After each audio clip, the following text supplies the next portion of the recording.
नमस्कार, स्वदेश न्यूज देख रहे हैं आप। मैं हूं आपके साथ राखी और बात करेंगे अस्थिर पाक भारत को खतरा।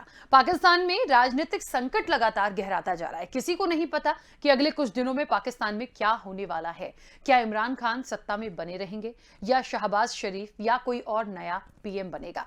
नए सिरे से चुनाव होंगे या सेना कमान संभालेगी? इनमें से कुछ भी हो सकता है, लेकिन क्या होगा ये अभी साफ नहीं है। 22 करोड़ की आबादी वाला परमाणु संपन्न देश पाकिस्तान भारत का एक ऐसा पड़ोसी देश है जिसे भारत चाहकर भी इग्नोर नहीं कर सकता है। हाल ही के दिनों में इमरान खान ने अमेरिका को जमकर कोसा है और कहा कि बाइडेन सरकार उन्हें सत्ता से हटाना चाहती है। वहीं दूसरी ओर इमरान ने चीन और रूस से संबंध मजबूत करने की कोशिश की है। ऐसे में पाकिस्तान में जारी राजनीतिक उथल पुथल का भारत के लिए क्या मतलब है, इस पर हम चर्चा करेंगे। लेकिन आपको बता दें कि देखिए, पाकिस्तान में जो परिस्थितियां बनी हैं उसके लिए मुख्य रूप से जिम्मेदार कौन है। और रही बात इमरान खान की, तो पहले भी बहुत सारी ऐसी चीजें आई हैं जब बात और सवाल उठे हैं। एक बार फिर वही चीज हो रही है, लेकिन अब स्थिति ऐसी हो गई है कि आखिरकार क्या होगा। या तो चले जाएंगे या बने रहेंगे, या तो नए सिरे से इलेक्शन हो जाएगा या फिर कुछ और होगा। जो भी होगा, भारत के लिए किस तरह की स्थितियां होंगी, क्योंकि फिलहाल भारत से जो संबंध हैं वो भी बिल्कुल अलग हैं। तो किस तरह की स्थितियां बन रही हैं, कैसे इस चीज को समझा जाए और आने वाले समय में कितना इफेक्ट इसका हम देखेंगे, विस्तार से चर्चा करूंगी। मेहमान हमारे साथ जुड़े हैं। सबसे पहले मैं आपका परिचय करा दूं, रक्षा विशेषज्ञ अनुपम तिवारी जी हमारे साथ जुड़े हैं। अनुपम जी, बहुत स्वागत चर्चा में जुड़ने के लिए। और रक्षा विशेषज्ञ मेजर मोहम्मद अली शाह हमारे साथ जुड़े हैं, आपका भी बहुत स्वागत। चर्चा की शुरुआत सबसे पहले अनुपम तिवारी जी आपसे ही करना चाहती हूं। ये अस्थिर पाक भारत को खतरा, सियासी घमासान जो पाकिस्तान में है, आने वाले समय में आगे की यदि मैं बात करूं, अभी के बाद से आगे जो स्थितियां पाकिस्तान में बनी हैं, कैसे संबंध भारत पाकिस्तान के हम देखें। और क्योंकि इमरान खान चीन और रूस से भी करीबी कहीं ना कहीं संबंधों को मजबूत करने की कोशिश कर रहे हैं। उनका खुद का तो हालांकि ठिकाना नहीं है, वो रहेंगे या चले जाएंगे। तो भारत जो है उसकी स्थिति कैसी हो सकती है और भारत का क्या हो पाक पर रुख फिलहाल? राखी जी, बहुत अच्छा सवाल आपने पूछा है और इस सवाल का जवाब यही है कि भारत पाकिस्तान को लेकर के बहुत सजग और सतर्क रहना चाहिए। और ऐसा मैं इसलिए कह रहा हूं क्योंकि पास्ट में हमने देखा है कि पाकिस्तान को लेकर के जब भी हमने कोई सोच रखी है, पाकिस्तान ने हमेशा उस सोच को गलत साबित किया है। हमारी सोच क्या रहती है? हम एक डेमोक्रेसी है और हम चाहेंगे कि हमारे बगल में, हमारे पड़ोस में डेमोक्रेसी फले फूले, वहां पर ह्यूमन राइट्स की बातें हो, वहां पर अलगाववाद की या आतंकवाद की बातें कम से कम हो। ये भारत की हमेशा चाह रहेगी, क्योंकि इससे क्षेत्रीय स्थिरता को बहुत ही नुकसान होता है। अगर इस तरह की तंजीमें पाकिस्तान में देखी जाती हैं या अन्य देशों में देखी जाती हैं, तो भारत को उससे सीधा सीधा नुकसान होता है, क्योंकि सार्क का यानी दक्षिण एशिया का भारत सबसे बड़ा मुल्क है, सबसे ताकतवर मुल्क है। डेमोक्रेटिक वातावरण भारत में जो है, भारत चाहेगा कि पाकिस्तान में वही रहे। और पाकिस्तान में एक चुनी हुई सरकार थी, या अभी भी है कहने के लिए, तो अभी इमरान खान प्राइम मिनिस्टर है वहां के। यानी कि इस चुनी हुई सरकार से भारत को बहुत सारी उम्मीदें थी, क्योंकि इमरान खान व्यक्तिगत तौर पे भारत में भी बहुत ही लोकप्रिय व्यक्ति हुआ करते थे। भारत के अंदर भी एक क्रिकेट चाहने वालों की एक अच्छी खासी जमात थी, और उसी नजरिए से सबको लगता था कि पाकिस्तान का जो प्रधानमंत्री है इमरान खान, वो भारत के लिए भी कुछ न कुछ बेहतर, भारत के दृष्टिकोण से कुछ बेहतर साबित होगा और पाकिस्तान की आवाम के लिए भी अच्छा साबित होगा। लेकिन हमने क्या देखा है कि 3.5 साल, पौने 4 साल का जो उनका कार्यकाल रहा है, वो पूरी तरह से मिसमैनेजमेंट का कार्यकाल रहा है। उन्होंने तमाम ऐसे काम किए हैं जिससे कि वो पाकिस्तान को और गर्त में ले गए हैं। उन्होंने ऐसे लोगों के साथ, ऐसे देशों के साथ दोस्ती करी है जिससे कि पाकिस्तान का कोई भला नहीं होने वाला है, बल्कि चीन जैसे देशों के साथ जो दोस्ती, जो मित्रता, जो प्रगाढ़ संबंध उन्होंने बनाए हैं, उससे पाकिस्तान एक तरह से चीन की कॉलोनी बनकर के अब सामने आया है। यानी अपनी जो उसकी अस्तित्व थी, उस अस्तित्व पर ही एक करारा चोट चीन की तरफ से लगने वाला है। अभी भी उसके सिम्टम्स दिखाई देने लग गए हैं।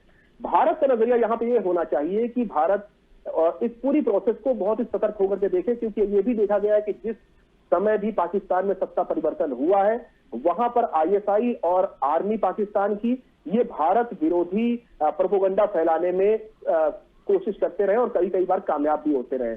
क्योंकि देखिए, हम सबको ये समझना पड़ेगा कि पाकिस्तान की जो बेसिक, जो मूलभूत शासन प्रणाली है, वो आर्मी के कब्जे में है, और जो वहां पे डेमोक्रेसी है वो सिर्फ और सिर्फ दिखावे के लिए होती है। वहां पर सारे निर्णय आर्मी को ध्यान में रखकर ही लिए जाते हैं। और आज जबकि इमरान खान और जनरल बाजवा के संबंध उतने अच्छे नहीं रहे जैसा कि पहले समझे जाते थे, तो इन संबंधों का असर भारत के ऊपर भी पड़ना लाजमी है। और भारत ने इस चीज को पहले नवाज शरीफ के समय में भी देखा था, किस तरह से मुशर्रफ ने उस समय कारगिल वार की बुनियाद रखी थी, जिस समय भारत और पाकिस्तान के प्रधानमंत्री शांति वार्ताएं कर रहे थे या शांति के लिए बस यात्राएं निकाल रहे थे। उस समय कारगिल की पटकथा लिखी जा रही थी। इसके अलावा आसिफ अली जरदारी इस समय वहां के रहनुमा हुआ करते थे और वो ऐसे ही कोशिशें कर रहे थे कि भारत के साथ कुछ संबंध पाकिस्तान के सुधरे, लेकिन उसी समय पाकिस्तान के अंदर बैठे हुए आईएसआई और आर्मी के लोग लश्कर तैयबा के साथ मिलकर के भारत में मुंबई में 26/11 हमले को प्लान करने की कोशिश कर रहे थे। यानी दोनों चीजें पाकिस्तान में एक साथ चलती हैं।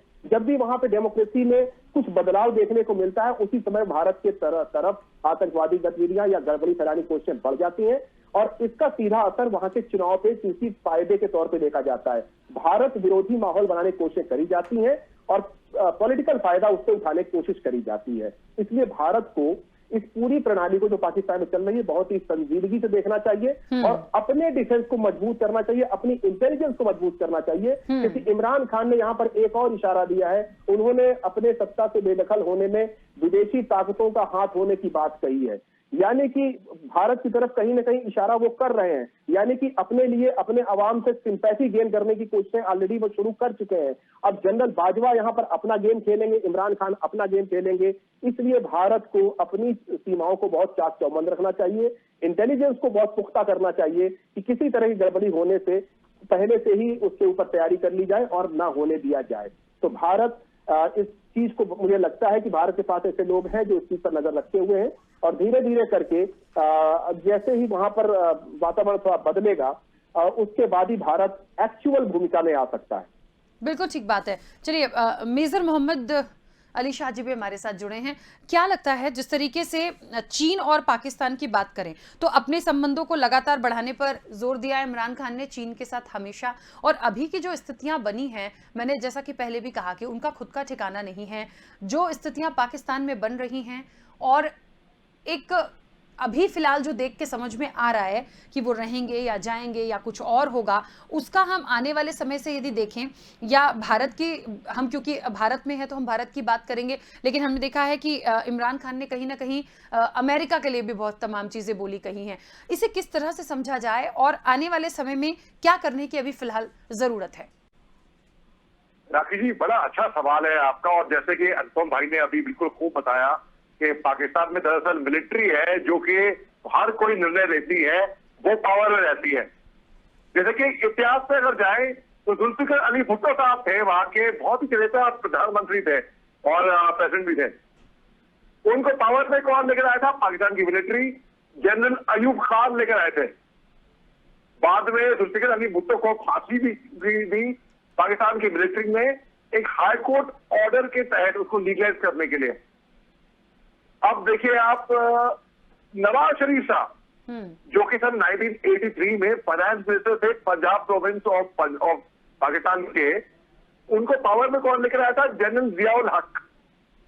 और बाद में वो 3 मरतबा ये प्रधानमंत्री रहे थे पाकिस्तान के। जनरल जियाउल हक का फिर एयर क्रैश हो गया था, the case of the exploding mangoes. आम की पेटी के साथ इन्होंने एक्सप्लोजन लगाया जहाज में और अमेरिकन डेलीगेशन के साथ उड़ गए थे। तो इनको नवाज शरीफ लेकर आए, नवाज शरीफ को ये मिलिट्री लेकर आई थी। बाद में भी इनको भगाया किसने पावर से? पाकिस्तान की मिलिट्री ने। इमरान खान को पावर में कौन लेकर आया था? पाकिस्तान की मिलिट्री। जब इनके कुछ आंकड़े कम पड़ रहे थे, सीटें वोट कम पड़ रही थी, तो जनरल बाजवा साहब ही लेकर आए थे। जनरल सैयद आमिर साहब जो ये आईएसआई चीफ है, वो लेकर आए थे। अभी और जनरल और इमरान खान साहब ने जनरल बाजवा को 3 साल का एक्सटेंशन भी दिया था as chief of the army staff. अब देखिए वही जनरल आज की तारीख में पाकिस्तान के प्रधानमंत्री इमरान खान के पीछे पड़े हैं इसके निकलने के लिए। अब इसमें तमाशे हो रहे हैं भाई। 8 मार्च को तारीख थी, नो कॉन्फिडेंस मोशन अनाउंस किया गया था। अब आर्टिकल 54 है कॉन्स्टिट्यूशन ऑफ पाकिस्तान, उसके तहत जब ये नो कॉन्फिडेंस मोशन, ये वोटिंग जब अनाउंस की जाती है, उसके 14 दिन के बाद यानी कि 2 हफ्ते में वोटिंग होनी चाहिए पार्लियामेंट में, असेंबली में। यानी कि अगर 8 मार्च निकाले आप, इसका हिसाब लगाएं तो 22 मार्च, लेकिन ओआईसी मीटिंग थी, ऑर्गेनाइजेशन ऑफ इस्लामिक कंट्रीज की मीटिंग, तो उन्होंने डिले कर दिया, 24 मार्च कर दिया। फिर कहा कि भाई एमपी मर गया इनका, तो उन्होंने 28 मार्च कर दिया। उसके बाद फिर डिले करा, फिर 3 अप्रैल कर दिया, और 3 अप्रैल की दोपहर को संडे को ऐसा संडे सरप्राइज बना, संडे ब्रंच खिलाया इमरान खान साहब ने, पूरी दुनिया को, सब चौंक गए। ये क्या कुकड़ी खेली इन्होंने दरअसल इन्होंने प्रयोग किया article 5 of the constitution of India. इन्होंने प्रपोजल भेजा आरिफ आलवी साहब के पास, प्रेसिडेंट के पास, कि ये कोई विदेशी पावर है, उनके खिलाफ साजिश रची आ रही है। चिट्ठी भी की बात कर रहे थे, चिट्ठी में सबूत है। अरे राखी जी, मेरे पास सबूत है आपके खिलाफ, इस फोन में साइकोलॉजिकल वॉरफेयर, कोई सबूत है कि नहीं है? बकवास की बात है, झूठ और झूठ बोलने में माहिर बिल्कुल। और क्या इल्जाम लगा दिया अमेरिका का, अमेरिका बिगड़ जाएगी, जाहिर सी बात है, पहले ही बिगड़ी हुई थी और आज मामला हो जाएगी इस बात से। अच्छा, फिर आर्टिकल 5 का उपयोग करा, आरिफ आलवी साहब प्रेसिडेंट के पास प्रपोजल भेजा, प्रेसिडेंट ने एक्सेप्ट कर लिया। उसके बाद फिर जो डिप्टी स्पीकर साहब है, उनके पास बड़ा अच्छा ट्रैक रिकॉर्ड रहा है। वो 183 वोट से पावर में आए थे, सन 2018 में नियुक्त किए गए थे एज डिप्टी स्पीकर।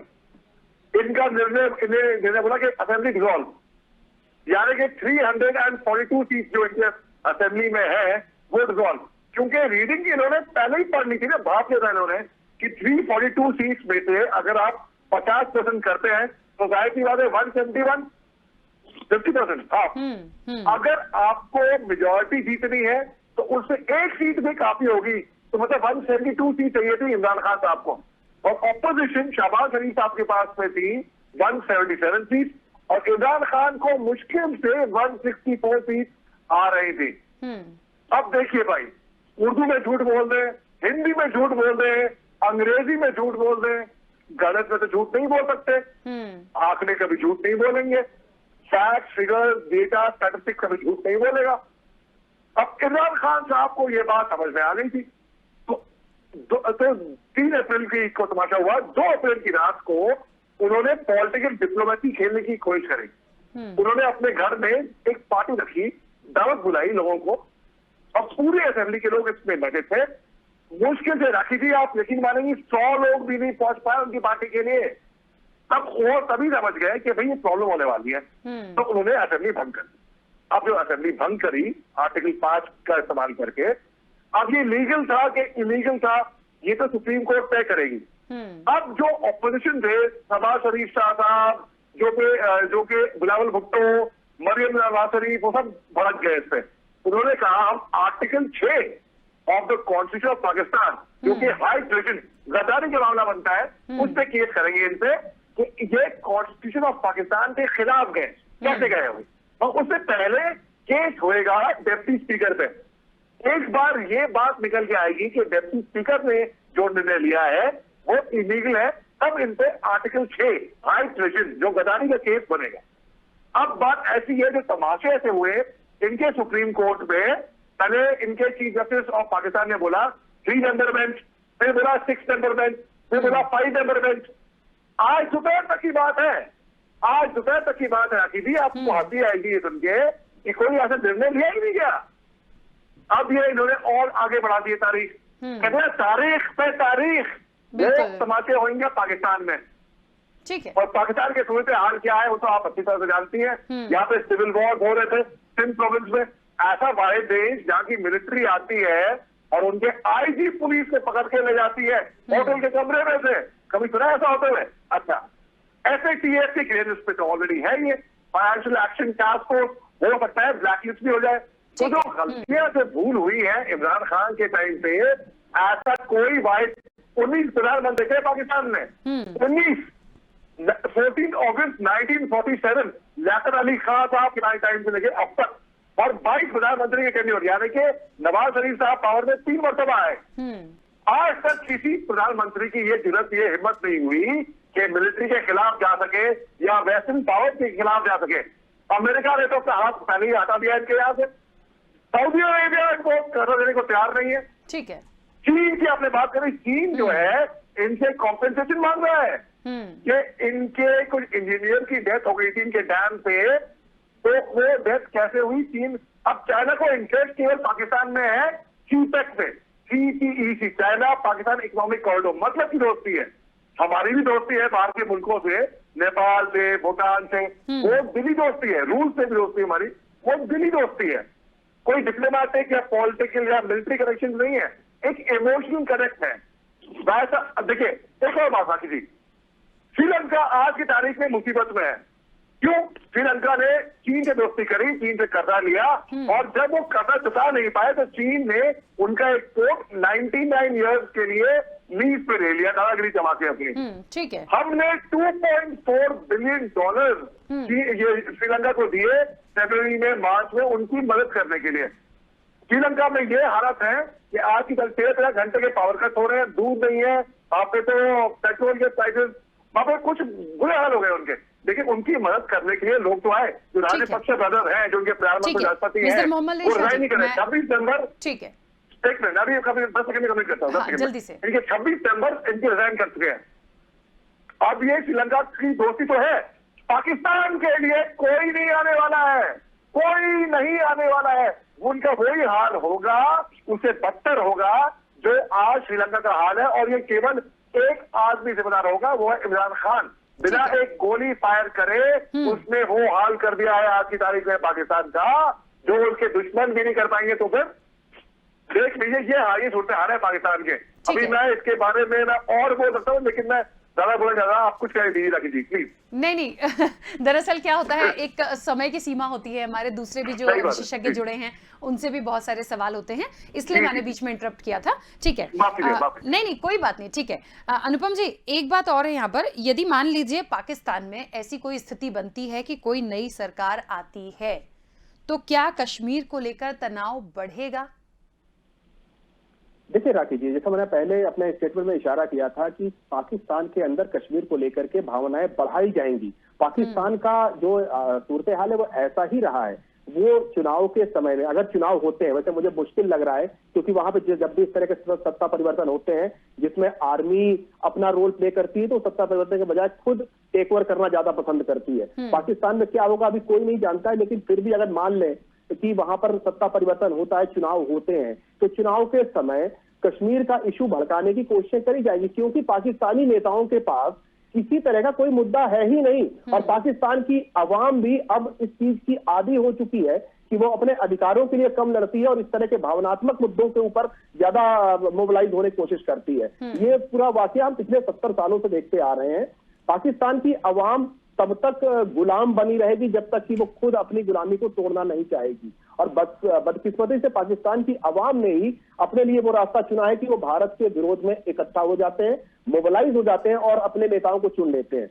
तो जब भी पाकिस्तान में चुनाव की प्रक्रिया चालू होगी, या आर्मी टेक ओवर चालू होगा, या कुछ और सूरत हाल बनती है, तो हर तरह से भारत को सतर्क रहने की आवश्यकता है। कश्मीर का मुद्दा जरूर उठाया जाएगा, क्योंकि अगर आप देखें तो पिछले 4-5 साल में हमारी सरकार ने जिस तरह से कश्मीर को एक तरह से प्रगति के पथ पर आगे बढ़ाया है, जिस तरह से वहां पर तमाम इंफ्रास्ट्रक्चरल डेवलपमेंट हो रहे हैं। आज ही मैं कहीं पढ़ रहा था कि जो बारामूला के अंदर जो एक रेलवे लाइन बन रही है 200 समथिंग मीटर्स की, वो दुनिया में एक अपने आप में एक वंडर है, इंजीनियरिंग वंडर वहां पर बनाया जा रहा है। इतने ऊंचे पहाड़ों पर रेलवे लाइन्स बनाई जा रही हैं, तमाम तरह के इंफ्रास्ट्रक्चर डेवलप करे जा रहे हैं। इसके अलावा हमने जो कॉन्स्टिट्यूशनल इश्यूज थे वहां पे उनको भी दुरुस्त किया है। तो एक के बाद एक हम अपनी चीजों को जब वहां दुरुस्त करने जा रहे हैं, तो पाकिस्तान इससे हताश होगा। और पाकिस्तान हो सकता है कई सारी कोशिशें करे कि कश्मीर के अंदर वो गड़बड़ी फैलाए, कश्मीर के अंदर वो इस तरह के हालात पैदा करने की कोशिश करे जिससे कि भारत परेशान हो, और इस परेशानी का वो फायदा अपने चुनाव में या अपनी जो गवर्नेंस चेंज होगी उसमें वो फायदा उठा सकते हैं। अब यहाँ पे सोचने वाली बात राखी ये है कि पाकिस्तान की अवाम इन चीजों को कैसे पसंद करती है। दरअसल पाकिस्तान की अवाम के पास खुद की बहुत सारी मुश्किलें हैं। वो गरीबी से, बेरोजगारी से और तमाम तरह की समस्याओं से बुरी तरह जूझ रहे हैं। उनके पास हर वो समस्याएं हैं जो कि इस तरह के मुल्क में होनी चाहिए, और उनके लीडरान के पास इन समस्याओं के इलाज का ना कोई खाका है, ना उनके पास कोई उनकी जिद है, ना उनके जहन में ही नहीं है कि वो अपने देश का कल्याण कर सके। और इसी वजह से पाकिस्तान की अवाम ने भी अपने आप को अब अपने हाल पे छोड़ दिया है और देखिए वहां की सत्ता सिर्फ 3-4 घरानों के बीच में कैद होकर रह जाती है। अब हम ऑप्शन क्या देखते हैं? अगर इमरान जाएंगे तो हो सकता है शहबाज शरीफ आ जाए, या हो सकता है भुट्टो खानदान से कोई आ जाए, यानी कि वही 3-4 नाम है जिनके बीच में सत्ता घूमती रहेगी। आवाम का रिप्रेजेंटेशन वहां पे ना के बराबर है, और इसी वजह से पाकिस्तान की आज ये दुर्दशा है, और इसी वजह से आर्मी वहां की बार बार इस चीज का फायदा उठाती है, क्योंकि उनके जेहन में ही समस्या है, उनकी जो बुनियाद है पाकिस्तान की वहीं पर प्रॉब्लम है। तो भारत को, मैं बार बार कहता हूं, भारत को बहुत सतर्क रहना पड़ेगा। बिल्कुल सही है। मेजर मोहम्मद अली शाह जी, एक बात और है, बार बार जो बात चीन और पाकिस्तान की आ रही थी, इनके दोनों के इकोनॉमिक कॉरिडोर ने दोनों देशों को करीब लाया। अच्छा, चीन को जितना हम समझते हैं तो मुझे लगता है बहुत ज्यादा डिफरेंस नहीं है इनकी फितरत में, चाहे चीन को देख लीजिए चाहे पाकिस्तान को देख लीजिए, ये समय समय पर करते वही हैं और हकीकत दिखा देते हैं कि इन पर भरोसा करना मतलब बहुत बड़ी गलती है। तो मुझे लगता है शायद चीन और पाकिस्तान है ही, और चीन अपनी स्थिरता भी कहीं ना कहीं इसलिए देखेगा ताकि भारत में वो किस तरह से करता है, किस तरह की एक्टिविटीज करता है, किस तरह की वो कर चुका है, तो कहीं ना कहीं वो भारत से भी निपटे। दिखावे के लिए कुछ और है, लेकिन कहते हैं ना कि पीछे वाला वार वो हमेशा चीन करता आया और यही पाकिस्तान भी करता है।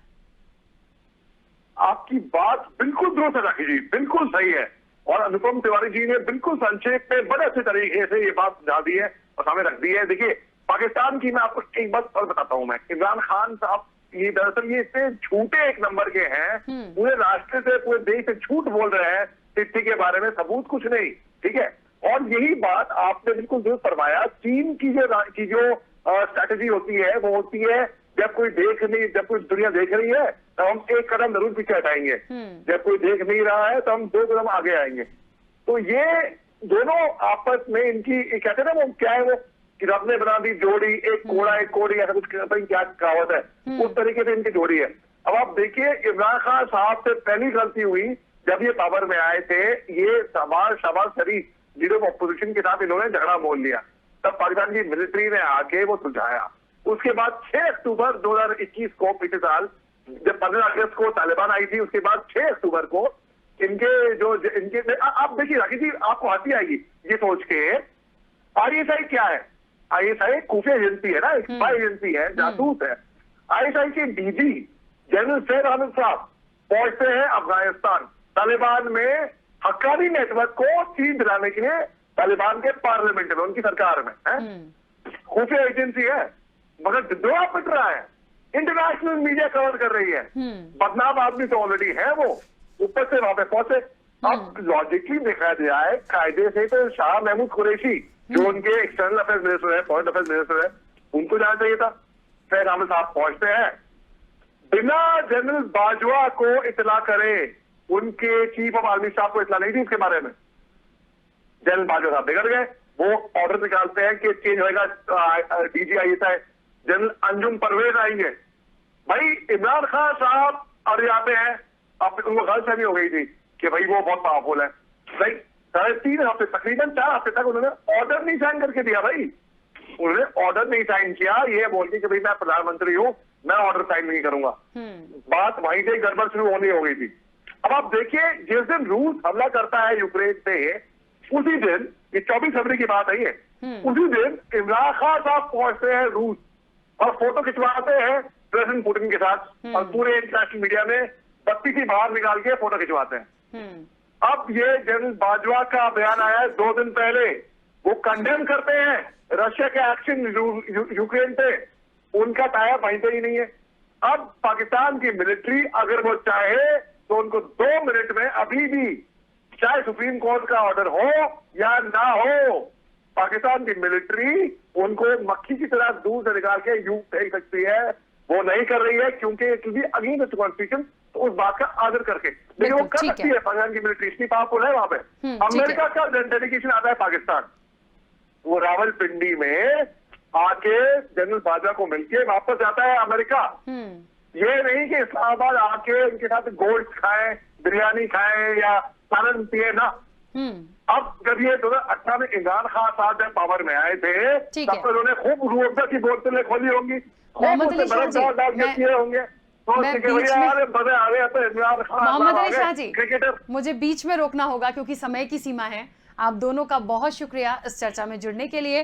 देखिए, चर्चा यही हो रही है कि अस्थिर पाक भारत को कितना खतरा। तो एक बात बहुत स्पष्ट है कि भारत को सतर्क तो रहना होगा हर एक्टिविटी पे, पाकिस्तान में सरकार रहे ना रहे, कुछ और हो, कोई नई सरकार आए, लेकिन भारत को हमेशा सतर्क रहना होगा क्योंकि पाकिस्तान पे भरोसा नहीं कर सकते हैं। और चीन के साथ उसके जो संबंध है, तो चीन पर भी हम कितना भरोसा करते हैं और उसकी एक्टिविटीज कैसी हैं, ये हम बहुत अच्छे से जानते हैं। तो कुल मिलाकर सतर्क रहने की जरूरत है। फिलहाल चर्चा में इतना ही, दीजिए इजाजत, नमस्कार।